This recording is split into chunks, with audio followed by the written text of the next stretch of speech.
मज़दूरनि जी आलमी ॾींहं जी मौक़े ते बेड़ी वर्कर्स यूनियन ऐं बिठा मज़दूर इतिहाद जी गॾियल अॻवानी में नामवर सियासी ऐं समाजी अॻवाननि असगर शाबरानी, सुल्तान थेबो, इयाज़ आरज़ो ऐं ॿियनि जी क़यादत में हिकु वॾी रैली कढी वई।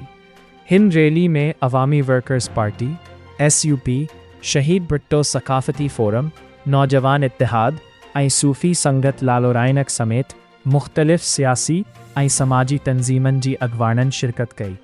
सूफ़ी संगत लालोराइनक जी आस्तानी खां शुरू थींदड़ हिन रैली में मिठल बलोच, सैयद ख़ालिद बुख़ारी, रोशन ख़ासख़ेली, असद दीवान, अमजद ख़ासख़ेली, आरिफ तनियो ऐं ॿियनि अवामी क़ाइदनि शुजाती सां मार्च कयो।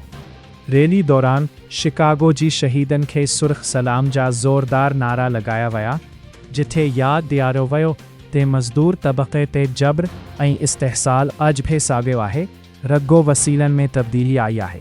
रैली में मौजूद अवामी अॻवाननि चयो त हिन मुल्क में मज़दूर ऐं पुरहित जी बहितरी लाइ का भी पॉलिसी जोड़ी न वई आहे ऐं सॼो फोकस सरमाईदार ऐं जागीरदार तबक़े खे मज़बूत बनाइण ते आहे।